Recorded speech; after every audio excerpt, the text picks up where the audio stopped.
you are over the age of 35, stop everything you're doing right now. After a lifetime of eating fatty foods, you may run the risks of a stroke or heart attack due to plaque buildup in your veins and arteries. To learn how you can reduce your risks, visit youthfountainlab.com or call 1-800-853-7856 today. This may be a life-changing call for you or someone you love. Thank you, and we hope to hear from you. To have you on this afternoon on the Hip Hop Uncensored Podcast, CEO of Rap Snacks. We see your brand everywhere, man, headlined by Master P. You guys are doing great things. My cousin had your chips, said it was good as hell. Yeah, man, can't wait to get into it, man. But how you feeling, man, in 2022?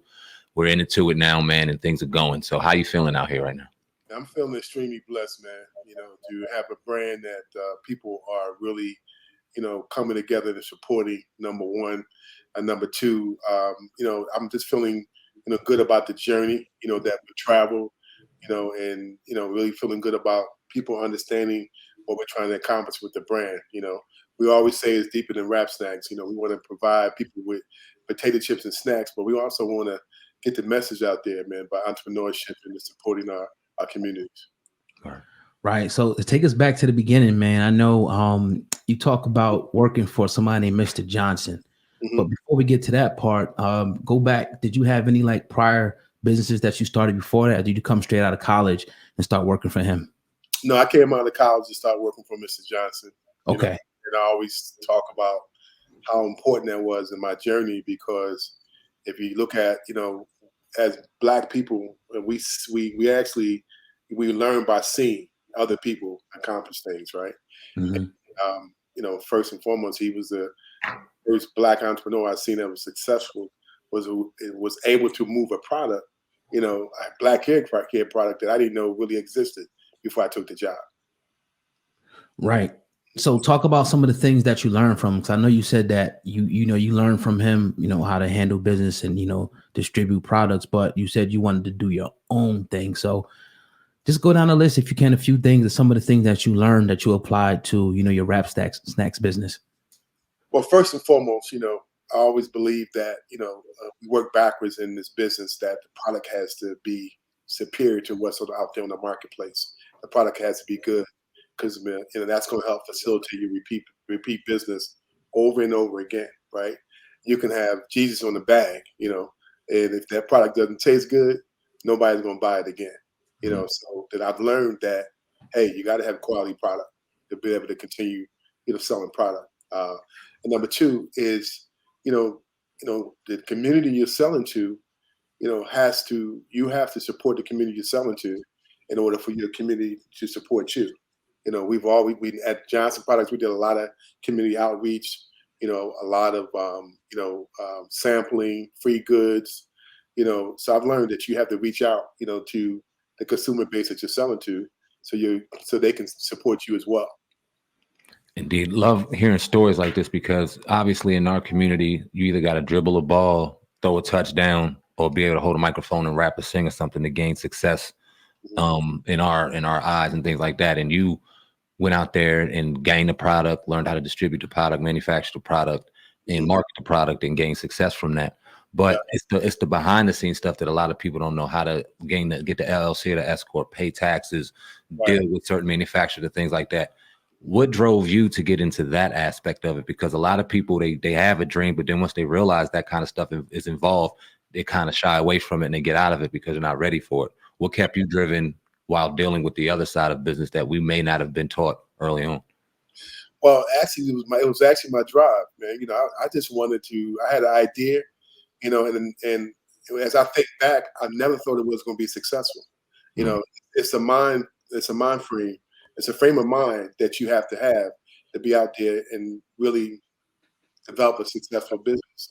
And it's knowing that you're going to be successful. So you might have your pitfalls, right? But that's, being able to roll your sleeves up and get out there and get the job done, regardless of whether you've done it already, because that's how you gain your experience. You gain your experience through trials and tribulations, and I didn't know how to do anything when I first started the business other than the idea of starting a business. So it all depends on, whether you want it bad enough. You'll find a way. Yeah. Right. Talk about, being able to evolve. And a lot of people don't know you started this brand maybe 20, 25 years ago. So Right. talking about that and constantly evolving in business with Rap Snacks. Oh, excuse me. Here's the thing. I think Rap Snacks has evolved just like hip hop has, evolved over the years. I started out with characters called MC Potato. We evolved that into actual artists on the bags, and particularly, they were all regional artists at the time. Now we have national artists, worldwide artists in our bags, right? So as our brand became popular, we attracted more popular artists to our bags.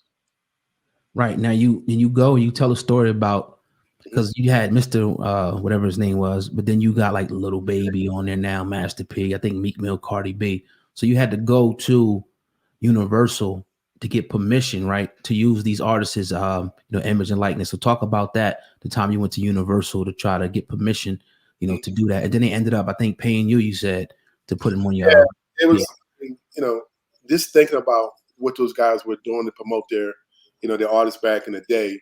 They had a lot of wasted money. I was telling them, you guys are putting these stickers up, these posters, and they're up 24 hours, and cities make you take them down.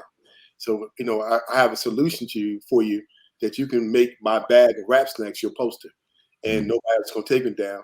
And in addition to that, everybody can keep that. They'll keep them as collectibles and their impressions, because in music right now, impressions is everything.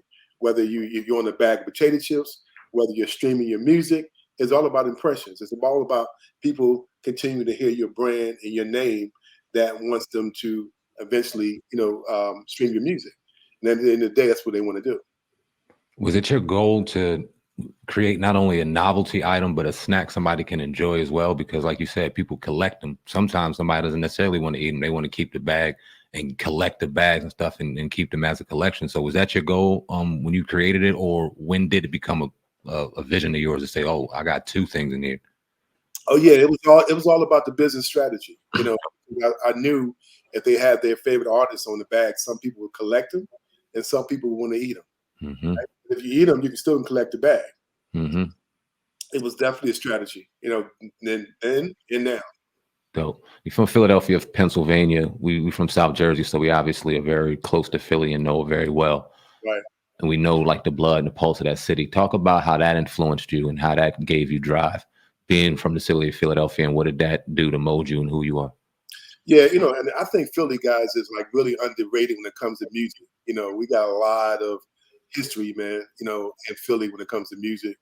I was fortunate enough to, be on Meek's team for like 9 years, and this during that, I met a lot of people, and I know a lot of people from Philly that really, didn't make it as big as Meek made it, but I mean, till the day, and they're Philly legends, out here, So, I always say big up to Philly, because Philly, it was big back then, and there's a lot of talent right now that's coming out of Philly that really people don't know about yet. Yeah. Now, did you start off getting your Rap Snacks into like mom and pop stores in Philly? I heard you talking about maybe like Philly, New York, DC, Baltimore area. Did you start in Philly actually? Yeah, it was actually Philly first. Okay. Philly. I used to be, working with Johnson Products, so I was selling to them same, stores, with selling hair care. And I started in Philly first. I started with 800 cases that first day, and they sold out in 2 hours. And then we went from Philadelphia to Baltimore and then DC. And after that we started going to other areas. Now talk about, you move forward. No, let's go back a little bit, right? When you first start distribution, you talk about, you had to just go now and just find who, I guess, like distributed, these chips. So go back to that grind when you first started out, like going to these cities and finding out like, all right, I got to get this here, here, and here. Yeah. I would actually go into the stores and go to each city and spend a week in each city and go in these corner stores and find out who was distributing these other products. Whether it was Detroit, they had Better Made with the chips in Detroit, whether it was in DC, whether it was Bonton back then. I was trying to find out who was distributing those chips because I can use them guys as the same guys that distribute Rap Snacks. But I actually go in the store and ask, well, who, or do you guys have a receipt who distributed this? And I would get those receipts and call them up and send them samples of Rap Snacks. As a brother, did you ever find any hurdles that you had to cross that maybe some of your other colored counterparts wouldn't deal with while you were going through this journey? Or was it pretty much dealing with business, obviously dealing with the grind of business, but color didn't play so much a part as the business did it on the side? Well, you can look at the NFL today and say that color. Yes, sir. It definitely is a factor. It was a factor then, it's still a factor. I think the biggest factor in all this is the misunderstanding of what our approach is to what we're trying to do, right? So, they knew nothing about hip hop. I had to educate them on what, the culture would be 26 years ago. It is today, right? Same thing about when I was going in and selling meat to Puma and some of these other places. I had to educate them on, this is the next guy. This guy has a cult following. This guy can sell product. This guy is going to be the next, guy that, is going to be an influence in the culture, right? And what is the culture? The culture it's a movement, right? So, it's all about education. But yes, I mean, that's why it took me so long to really get Rap Snacks on, because, our distribution is a number one issue that we have as black people as providing products to the general market, because they control that and they're going to tell you when they want to distribute it and when they don't want to distribute it. Yeah. Right. Now take us back. I don't know if it was 2019, but you correct me if I'm wrong. You go to Walmart. I guess it's like a little of something where people can go promote, or show off their product. So you go to Walmart, and then you said a lady comes to you and said, "We've been looking for y'all."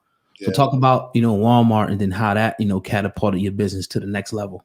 Yeah, my national sales manager Blair was on LinkedIn, and I wasn't on LinkedIn at the time, and she was actually trying to the buyer. We actually went to see the on-shelf buyer at Walmart, and we were going to his office.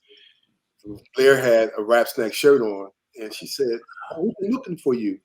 Come in my office after you talk to him. I want to put y'all on the front ends." And I always say to man that the bottom line is that things happen for a reason. If you keep doing something every day, and you're in the right places at the right time, your success is going to come.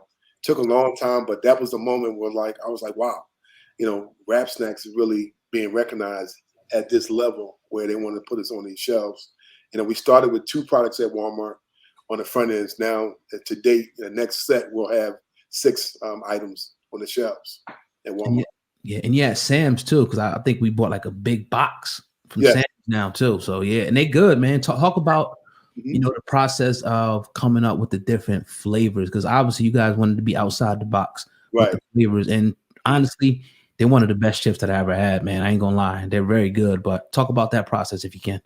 Yeah, I was just blessed, man. I'm blessed to be able to, have that, ability to drive, different flavor profiles to the marketplace, because that's always been a point of difference for our brand. When I first got into Rap Snacks, I didn't want to, bring out a regular barbecue. I didn't want to bring out any of the flavors they had out there, because my whole thing is that why would they buy my flavors where it's the same thing everybody else has out in the marketplace? So just to give you, my thinking back even 26 years ago, I had a honey barbecue and I had a back at the ranch. So I called it the barbecue and my honey.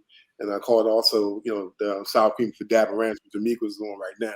But there was 2 flavors that were really different. And also, being analytical about it, I knew that, barbecue was the number 1 flavor in the city. So I needed to add something to that number 1 flavor to attract them to, our brand, Rap Snacks. So now that, you see all of our profiles, the sweet chili lemon pepper for Rick Ross. I mean, it kind of makes sense because he's always known for the lemon pepper wings. So I had to come up with something that was a little different, and that's what we do, man. We want to extend the market rather than cannibalize anything on the marketplace. When you go to Rap Snacks, and buy our flavors, you can only buy it from us.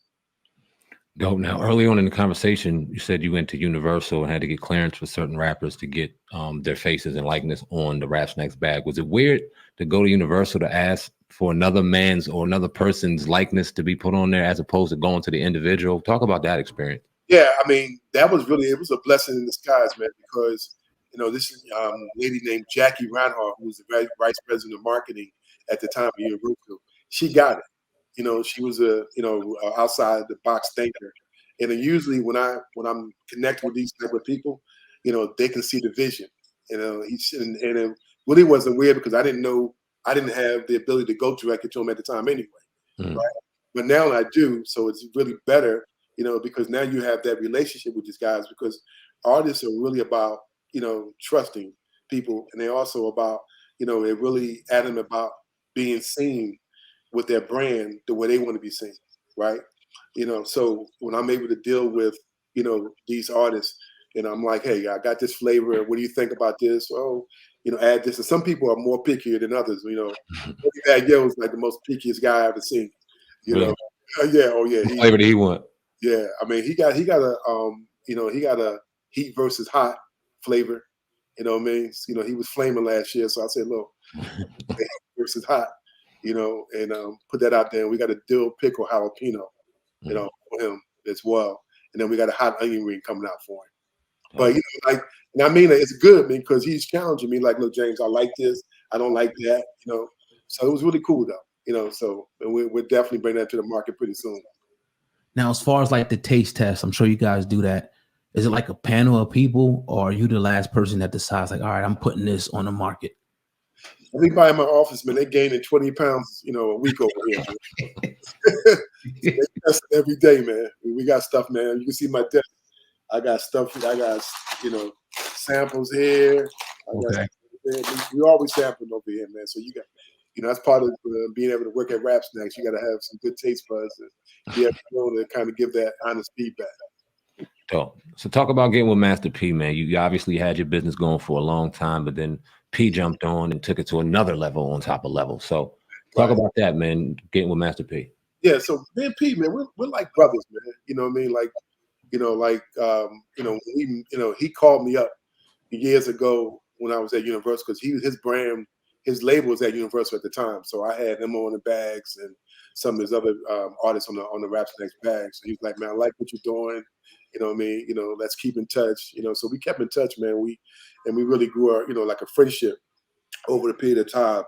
And then I started to, really, talk to him about his brand as well, because I felt like, he had more to give out in the marketplace, because, you made a lot of money. You start to sit back and, it's cool, whatever. But, to some of these new generations, your brand don't mean the same as it used to be. Right. So, like, when I told him, I said, man, nobody don't give an F about what you did 20 years ago or 15 years ago. Let's get this brand back up and going. You know what I mean? So we started to work on some things, man. And, it's been a good partnership for me and him, but I'm like the guy in the background, pushing this guy to be the best he can be, because I feel like, he has all the characteristics, to lead our culture. He's proven, that he's been successful at business, he's very articulate, and he's a good person. You know what I'm saying? So, we make we're like Batman and Robin, a good partnership / friendship. Right. Talk about, you looking at the noodle market, like ramen noodles. You talked about that, going into that market. Talk about, your scope looking at that, and how's that going right now? Yeah. The scope for Rap Snacks, and and just looking at what we do in the culture, man. And what we do growing up in the hood, bro. Everybody eats noodles, right? Yeah. So I'm looking at, and I'm researching the business. I'm like, you got 2 Japanese companies that's making noodles in this country, right? And we're consuming all this, but we're not manufacturing any of it. So that started to make me think about, okay, we need to become producers rather than this buying everything. Why aren't we producing anything? Why don't we have our brands out there, right? And I thought about that. And then P also was the guy I say, James, we need to make noodles. He was adamant with that. But I have like a scope of work, you know, that noodles has always been part of that. But he was like, man, James, we need to do it right now. But see, the problem was, you know, I lucked up, you know, that I found a partner to make it for us because there was only 2 companies in this country making noodles, you know, and they were all Japanese companies that didn't do no private label for anybody. But I was lucky to find this one guy, and we've been making them. But I mean, you know, everybody knows this labor issue it's a big issue right now. We're like 200,000 cases behind the noodles right now. Mm. Because, you know, again, the brand is doing so well, you know. Again, what are we doing, you know, guys? We're filling the need, the void. You know, we want something that we can relate to, but we want something that tastes good too. So what we did was instead of creating a 99-cent noodle, we created a $1.49 noodle, but we made it better. We made it taste better, a premium item that, you know, nobody's had out there in the marketplace. Now talk about, you know, the chips, like the size of the bags of chips, because I guess it's like at one point you said that maybe I don't know if you guys were losing money, you know, but like you weren't able to keep up with production because of the small 25-cent chip bags, so you had to kind of enlarge into the bigger bags. Talk about that whole thing in the numbers game with that. Yeah, because what happens is you have a lot of manufacturers out there who really they go off of if they have a 25,000 pound fryer every day running it, they have to bag that at a certain time. So they got bigger bags, they can bag it faster. If they got smaller bags, they're slower, right? And it might not pull the 2,500 pounds an hour out their machinery. So therefore, they were telling me, James, you know, we want bigger bags, small bags. We can't make any money from it, you know. And you know, I always thought about the small bags being my sample item. I said, if we get millions of people to sample Rap Snacks and the flavors every day, then I'm gonna build, you know, a following that will be second to none. You know what I mean? So we did it initially. They said, hey, we can't do it anymore. So I had to really only do Rap Snacks in certain markets, you know, because I didn't have the capacity to do it. And then once, you know, the pricing changed and the bags started to get bigger, then now, you know, from we talk about now, I have 8 or 9 manufacturers making our product for us. Nice. That's crazy. And it's definitely inspirational. And I'm sitting here looking at the website and the noodles are sold out. Most of the chips are sold out. And it's predominantly Rap Snacks. But then I'm just looking at, you got like a slutty vegan collection. And it's crazy how creative you are and how it's wrapped more even around the culture than it is hip hop. Like it's the culture that you're promoting here. How far do you see this going, man? Do you see it kind of extending outside of rap? Like you got the independent restaurant business out here now. You going into podcast and other things like that. How far do you see this going? I mean, Rap Snacks is it's like a, you know, we are, you know, a brand that I always tell people that it's unlimited, man. Yeah. But I just want to make sure it makes sense though. You know, I want to do something that people can say, oh, okay, I know why he did that. You know, because I don't want to lose anybody in something that, you know, I feel like they've been our fans and they've been with us, right? But I want to make sure it's something that, you know, it really makes sense. Like noodles made sense, right? Yeah. You know, our ooey lemonades makes sense, right? You know what I mean? You know, it just makes sense for the brand and the culture of what we've been doing the whole time. So, you know, candy will make sense. You know, cakes will make sense. I mean, anything that is, you know, is under that umbrella, the consumer products make sense. Rice makes, you know, I just got off the phone with a pasta guy with, you know, mac and cheese. That makes sense. Mm-hmm. You know, a lot of items that, you know, it's unlimited. So, and I always, you know, I'm saying that if you see like a Frito-Lay, right, and I always mix those guys because, you know, they have their chip brand, right, but you're not going to see Frito-Lay going into a lemonade. You're just not. Mm-hmm. They're owned by Pepsi, so they have that already. But, you know, like Rap Snacks, we can monetize it in anywhere that we can, you know, think about. That makes sense. Yeah. Right. How do you keep your price point below, you know, your competitors? If you got any information you can share with us on that, as far as trying to keep it underneath, you know, those like Frito-Lays and other brands. I try to do that because first and foremost, I know that, and I tell these guys all the time in our communities, everybody don't have that, you know, that $2 for a bag of chips, man. You know, so if they are at, you know, $2.14, you know, we're gonna be at $1.89. I want to be affordable. I want to be able to, my margins are still good at that, and I'm not going to gouge my community. I want to be able to serve my community, and give them true value for our brand. Now, we're not under the brand because we're definitely a value brand, but I wanted to make sure it's affordable, man. I was that same kid that was buying 25 cents a bag of chips, and I had that $1. You're gonna buy the bag of chips. You're gonna buy the hug, and you're gonna buy maybe a candy bar. And that's it. Right. The artwork on the bags. What's the process of that? Do you have maybe 10 bags of different pictures that you choose from? How's that process go? If you could share that with us. Yeah, I got a guy that is really from he works as a consultant for us, man, and we've been working together for years. Okay. And we have this, I can just he'll know that I need like 4 or 5 pictures first of all, to choose from, right? But it's all about the color scheme, and it's about like the feel of the artist, man. Knowing what they that's knowing what connect to their brand that will make their brand feel like, oh, this is a true transition to something from their brand. What's been a fun experience during this ride, man? Getting to interact with artists and getting to interact with different people throughout the industry and throughout the world. What's been one of the funnest experiences throughout all this? Man, just getting to know these guys personally, man. I always know this working with different artists, man. That these guys are really good people, man. Outside, and they just trying to, be successful and really give back to their, help their families, man. That's the true thing, because you're really connecting to people, other Black men, and it's not just Black people, just people, period, that's trying to be successful and do better in life, man. And that's the bottom line of most of these guys. They want to make some money. They want to be able to take care of their families. Right. Now, did you know Master P prior to doing business with him? No, I didn't. So so we knew Master P from No Limit and all this stuff, obviously.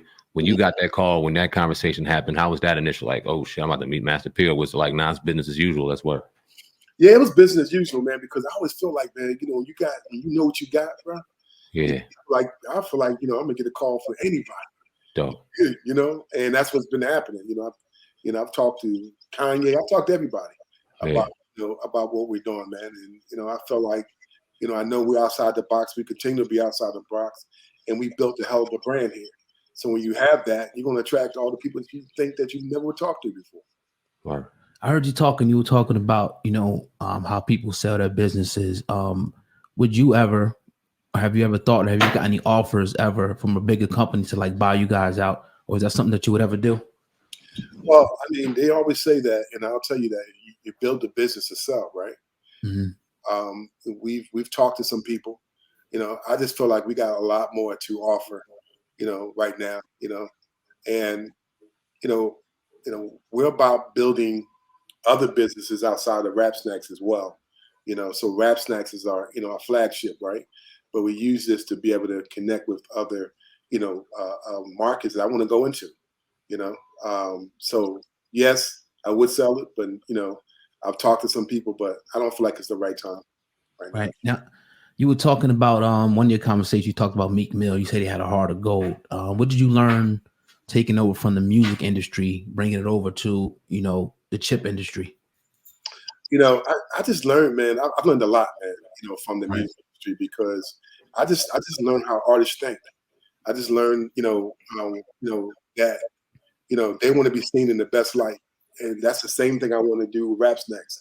I want to put them on our bags, and I want them to be seen in the best light, and I wanted to enhance their brand.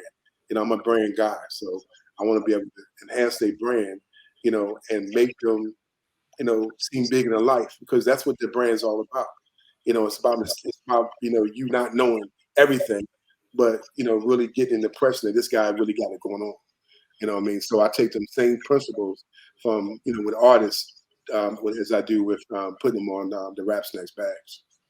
Would you say you being so hands-on with your products, from the taste to the ideas of what you're going to name it to the marketing, is that why Rap Snacks has so much success? Absolutely. Because I'm in tune. Before I the artists on my bags, I know who they are. I know what their fan base is, and I know, just by natural instinct, how, we can connect them on our brand, and make it different than anything out there in the marketplace. I mean, you got to have that because, we are up and coming companies, competing with these big companies, and I said it today, even when we announced the Snoop thing yesterday, I said it that, you can do all these, brand, endorsements for a lot of these other companies, but, at the end of the day, the artists want to be connected to something they feel like is popping. They feel like it's something that, is culturally fluid, and that is what, the consumer wants. They're gonna take your money outside, but truly, I think we have that other side of what they're looking for. Right. Talk about a little bit. Give us a little bit of advice on stocks. I heard you also talking about, some of the stocks that you invest in, and just looking at the long-term growth for some of those stocks. So you don't have to name them, but just give us some, advice on people that want to invest to try to, make a couple dollars. Yeah. So, I mean, I don't know if you guys noticed, we started, an app called Stock Boss Up. Right? Yeah. So Stock Boss Up actually teaches, you how to invest in the stock market, not even knowing, from A to Z, right?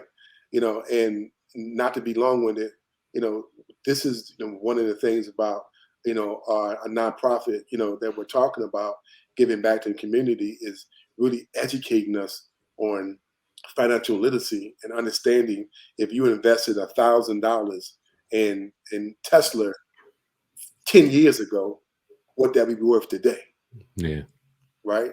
So I'll give you. So Tesla was one of my stocks that I made a lot of money out of, but I've been on Tesla for years. Right. Now I'm into more some of the penny stocks. I'm also involved, in I'm also, a big stockholder in a couple of penny stock companies that, I'm definitely involved in hands-on every day, because what happens is those penny stocks will become, dollar stocks or NASDAQ eventually, right?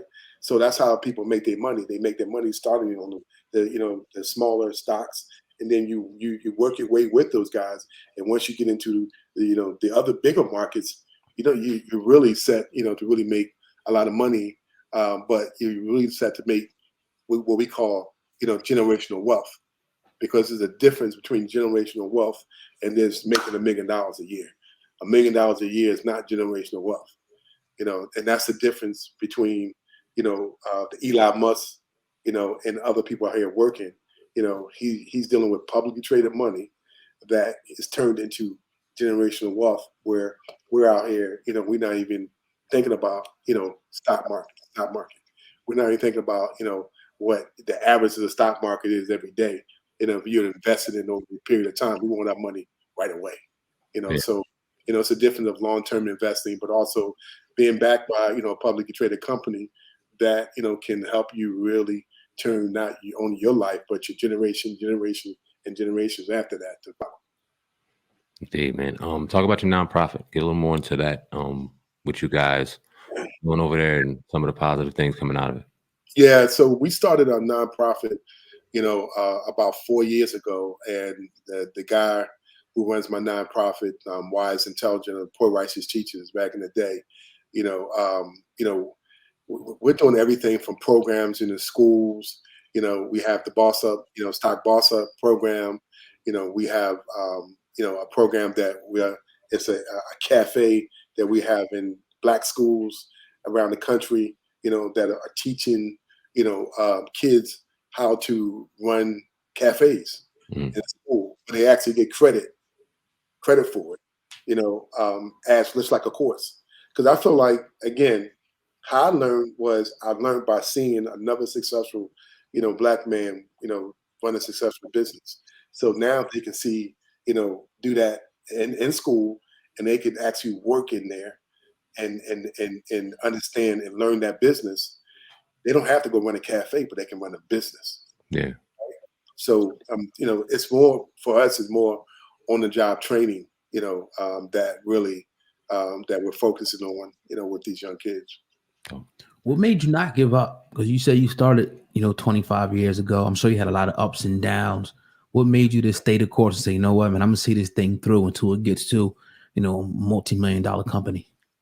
Yeah, I think one of the things that we get that we really don't understand about starting a business is that, you can make money, and have a smaller business and raise your family, be successful, but you're talking about different levels, right? So, I've always made money work, selling, my product for Rap Snacks. Now, now that everybody's aware of it and our brand is a lot bigger, I make a lot more money. Being a true entrepreneur, for me wasn't, out there working for nobody every day. I felt like, you got the guy who wants to see his check come in the mail every day, or to wire to his account every day, and you got the guy like me who I'm like, I don't. That's not enough for me. I want more than that, right? And I'm willing to take that risk to go out there and do that and put everything on the line, But at the same time, you still can make money, but you might not make as much money you want, but you still can, cover everything you need until you get to that level. So what made me not quit was that, I always made money, but I felt like it was, I had a purpose, man. It was fun. You know what I'm saying? It's like, working for yourself, man, and creating something outside the box was always something that was motivating for me. In my mind, I'm like, one day it's going to get to where we're at. Appreciate it, man. This is a lot of inspiration. Man, definitely. Absolutely. Being from Philadelphia, Pennsylvania, like I said, we're being from South Jersey, being so close and to see what you're doing, not having to dribble a basketball or throw a touchdown or rap a lyric, but to sit back and have a vision and make it come to life, brother. It is absolutely inspirational, man. We appreciate your time, James Lindsay, on the Hip Hop Uncensored Podcast. If you want to give any lasting remarks to the audience or drop any social media handles or anything else, man, brother, the floor is yours. Yeah, I mean, I just first want to thank you guys for having me. Number one, and number two, man, this, to all the, the true entrepreneurs out there in the marketplace, man, love what you do. Number one, because when you love what you do, and I always say this at the end of my interviews because it's very true. When you love what you do, you're gonna continue to, get up every morning and do all the dirty work, to help you be successful in the marketplace, man. And don't let nobody tell you that an idea is a bad idea, because that's the same guy, that we're looking at you 20 years later down the market saying, oh, I should have invested in this company. Facts, man. We got James Lindsay on the Hip Hop Uncensored Podcast. You'll go ahead and hit that like button, that 5-star rating. Where can they find you, brother? You got any social media handles or anything? XFly1 on Instagram. That's where I'm most active on. One last question. Are they publicly traded yet? Can people buy stock in No, not at all. I mean, yet, but right. Never say never. Yeah, no doubt. It's coming, definitely. Indeed. We appreciate your time, brother. James Lindsay on the Hip Hop Uncensored Podcast. Salute. Guys. All right, thank you. Take care. Thank you. Thank you. All right.